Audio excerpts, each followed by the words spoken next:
अस्सलाम वालेकुम dear parents, welcome to the doctor mom. सर्दियां शुरू हो चुकी हैं और बच्चों में नाक का बंद होना और खर की आवाज आना बहुत कॉमन है, इसलिए माएं परेशान भी रहती हैं। मैं हूं डॉक्टर किरण और आज मैं आपको इसकी वजह बताऊंगी और इसका हल भी बताऊंगी कि घर पे आप इसके लिए क्या कर सकते हैं। नॉर्मली हम सब की नाक में कुछ सेक्रीशंस होती हैं। जो बिल्कुल छोटे शीरखार बच्चे होते हैं उनमें ये सेक्रीशंस कैसे क्लियर होती हैं? उनमें ये सेक्रीशंस नेचुरली छींक के थ्रू क्लियर होती हैं, क्योंकि जाहिर सी बात है वो खुद से तो नाक साफ नहीं कर सकते। इस वजह से इस कुदरती अमल से उनको काफी रिलीफ मिलता है। लेकिन बाज़ औक़ात ऐसा होता है कि छींक आने से भी मुकम्मल तौर पे ये बलगम बाहर नहीं निकलती, जिसकी वजह से बच्चे को बाज़ औक़ात सांस लेने में तंगी होती है, बाज़ औक़ात उसको दूध पीने में और सोने में भी मुश्किल पेश आ सकती है। जैसे कोई भी बड़ा शख्स, बड़ा बच्चा है या मैं या आप, अगर हमारी नाक बंद होगी तो हम मुंह से सांस ले सकते हैं, लेकिन शीरखार बच्चे एब्सोल्यूट नोज ब्रीदर्स होते हैं, यानी कि वो सिर्फ नाक से ही सांस लेते हैं। उनका सिस्टम अभी इतना मैच्योर नहीं हुआ होता कि वो मुकम्मल तौर पे नाक बंद होने की सूरत में मुंह से सांस ले ले।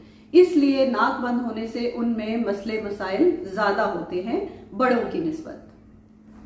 सबसे पहली और इम्पॉर्टेंट चीज जो है, इसको हम कहते हैं सेलाइन ड्रॉप्स। इसमें नॉर्मल सेलाइन होता है एक खास मिकदार में। ये ड्रॉप्स की शक्ल में भी आता है और बाज़ औक़ात स्प्रे की शक्ल में भी आता है। बच्चे को बिल्कुल सीधा लेटा लें, उसके माथे पे हल्का हाथ रखें ताकि उसका सर स्टेबल हो जाए। उसके बाद नाक में एक तरफ 1 से 2 कतरे डालें, दूसरी नाक में एक ही वक्त में दोनों तरफ ना डालें, उससे इरिटेशन ज्यादा होती है।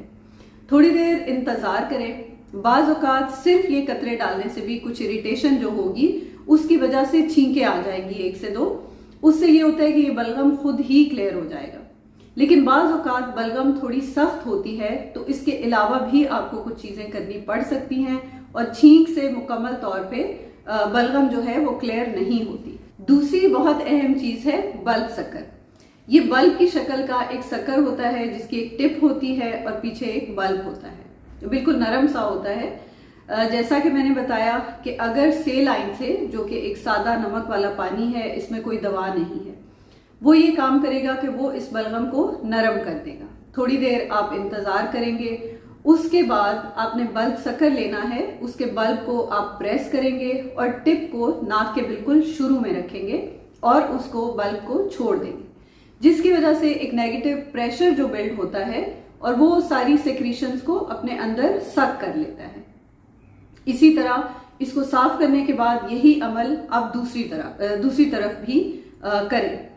इसको साफ करने का तरीका क्या है? बल्ब सकर को कभी भी आपने इसी तरह इसी हालत में छोड़ना नहीं है, वरना वो जो सेक्रीशंस हैं उनमें जरासीम की बहुत ज्यादा ग्रोथ हो जाएगी और नेक्स्ट टाइम जब आप ये अमल करेंगी तो फायदे की बजाय बच्चे का नुकसान होगा।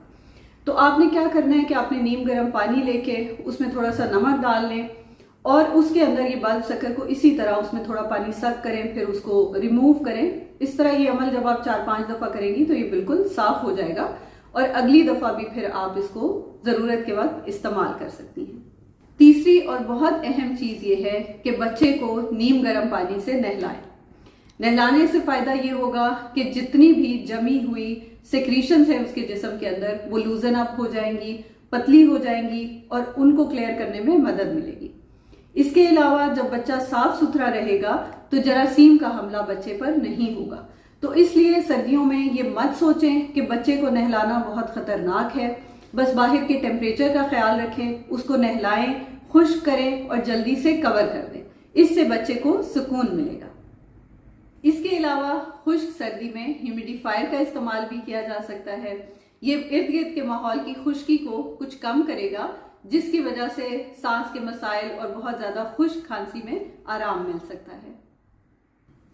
कुछ ऐसी एहतियातें हैं जो कि आपको याद रखनी है।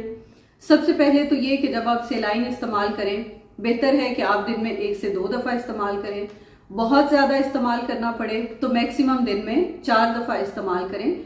इससे ज्यादा बार बार इस्तेमाल करेंगे तो उसका कोई, वैसे तो जिस्म को कोई नुकसान नहीं होगा, मगर उसकी वजह से क्या होता है कि नेजल पैसेज और ज्यादा उसमें खुश्की हो जाएगी और वो बच्चे के लिए और ज्यादा तंगी का बायस बनेगा। इसके अलावा ये याद रखें कि अगर बच्चे को बुखार है, जुकाम है, उसकी सांस बहुत तेज चल रही है या गड़े पड़ रहे हैं, तो फिर वजह सिर्फ नाक का बंद होना नहीं है, फिर इसकी कोई और वजह भी हो सकती है। कुछ देर पहले हमने ह्यूमिडिफायर का जिक्र किया, अब बात करते हैं स्टीमर्स की।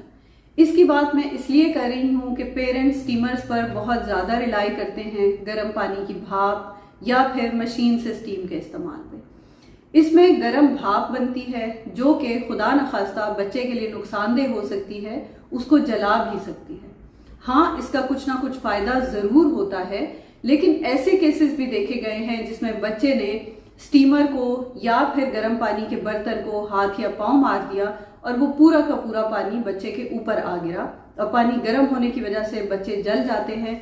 तो इसलिए इसके फायदे इसके नुकसानात से बहुत कम हैं।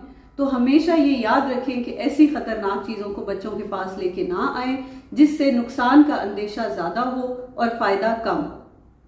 तो ये थी हमारी आज की वीडियो। अगर आपको ये वीडियो पसंद आई हो तो इसको लाइक कीजिए।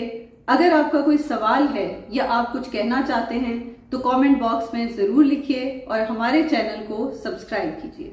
शुक्रिया।